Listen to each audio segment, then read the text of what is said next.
Prasanna? First of all হচ্ছে যে আমরা দেখলাম যে আজকে সুদীপ বন্দ্যোপাধ্যায়, সৌগত রায় যারা অসুস্থতা থেকে উঠেছেন তারাও আজকে উড়ে গেলেন। আগামীকাল অভিষেক বন্দ্যোপাধ্যায় যাচ্ছেন, অর্থাৎ তৃণমূল কংগ্রেসের সমস্ত সাংসদ। কারণ এর আগে জগদীপ ধনকরের নির্বাচনের সময় আমরা দেখেছিলাম তৃণমূল কংগ্রেস অ্যাবস্টেইন করার সিদ্ধান্ত নিয়েছিল এবং জানিয়ে বাম এবং কংগ্রেস তারা অনেক প্রশ্ন তুলেছিলেন। কিন্তু এবার যাতে সমস্ত সাংসদের উপস্থিতি সেটা এনশিওর করা যায় সেই জন্য সর্বত চেষ্টা চলছে। অ্যাবসলিউটলি ম্যাট্রিক্সটা সম্পূর্ণ আলাদা, কারণ পুরো বিষয়টা হচ্ছে যে কে তামিলনাড়ু থেকে বিলং করছেন বা কেন্দ্র থেকে বিলং করছেন এই প্যাটার্নটা নয়। আসল বিষয়টা হচ্ছে কনসেন্সের উপর বেস করে যে ভোটটা হবে, তাতে সম্ভবত সম্ভবত ব্যবহার করতেই হচ্ছে, বিকজ ভোট তো হয়নি। কারণ এনডিএর যারা শরিক আছেন বিজেপি বাদ দিয়ে তাদেরও কিছু মাত্র কনসেন্স বেঁচে আছে। আপনাকে বুঝতে হবে যে ভারতবর্ষের কনস্টিটিউশনটা যে মিশনারিটা কাজ করে, মোটামুটি বিজেপি সেটাকে সিরিয়াসলি নেয় কিনা সন্দেহ হচ্ছে। জগদীপ ধনকরকে এগেন্স্টে 24 সালে একটা নো কনফিডেন্স এসেছিল, ফেয়ার এনাফ। জগদীপ ধনকর কেন সরলেন? বিকেল পর্যন্ত জাস্টিস যশবন্ত, যার এগেন্স্টে একটা ঘুষের মামলা চলছিল, সেটাকে উনি অ্যাকসেপ্ট করেছিলেন।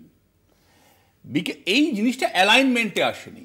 বিজেপির প্রবলেমটা হচ্ছে ঠিক যে শ্রদ্ধা এবং ভক্তি নিয়ে উত্তর কলকাতার ডিস্ট্রিক্ট প্রেসিডেন্ট বেলগাছিয়ার মণ্ডল সভাপতিকে সরিয়ে দেয়, সেই শ্রদ্ধা এবং ভক্তি নিয়েই মোদি ধনকরকে বললেন যে গো, চলে যান। এবার ভদ্রলোক এতটা অপমানিত হয়েছেন যে উনি কংগ্রেসের এমএলএ ছিলেন, সেই কোটায় পেনশনের অ্যাপ্লাই করেছেন।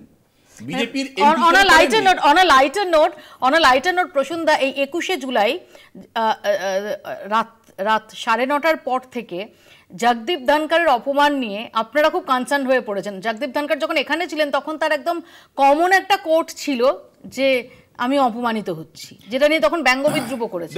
এই মুহূর্তে দাঁড়িয়ে অপমানটা খুব বেশি লাগছে। We act as the conscience keeper of the country.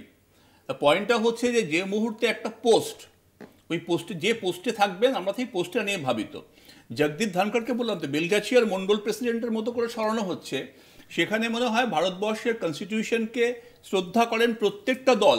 বিজেপির যারা অ্যালায়েন্স আছেন তারাও যারা আছেন, তাদের তো মুখ দেখাতে হয় কোনো একটা মানুষের কাছে গিয়ে যেটা কি হচ্ছে।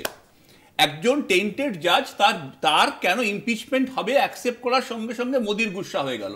আচ্ছা না, অ্যালবার্ট পিন্টো গুসা কিউ আতা হয়? মোদির গুসা হলে সবাই শুরু করে অ্যালাইনমেন্টে পৌঁছে যাবার। জগদীপকে সরতে হবে ভাই, বাংলা কথা হচ্ছে এটা, নাহলে জ্ঞানেশ হতে হবে। একরকম বিজেপি যেটা বলছে পুরো জিনিসটাকে একটা পার্টি অফিসে পরিণত করো, এক্সটেন্ডেড পার্টি অফিস। এই কনসেন্স ভোটটা কালকে হবে না, 9 তারিখে যেটা হবে না।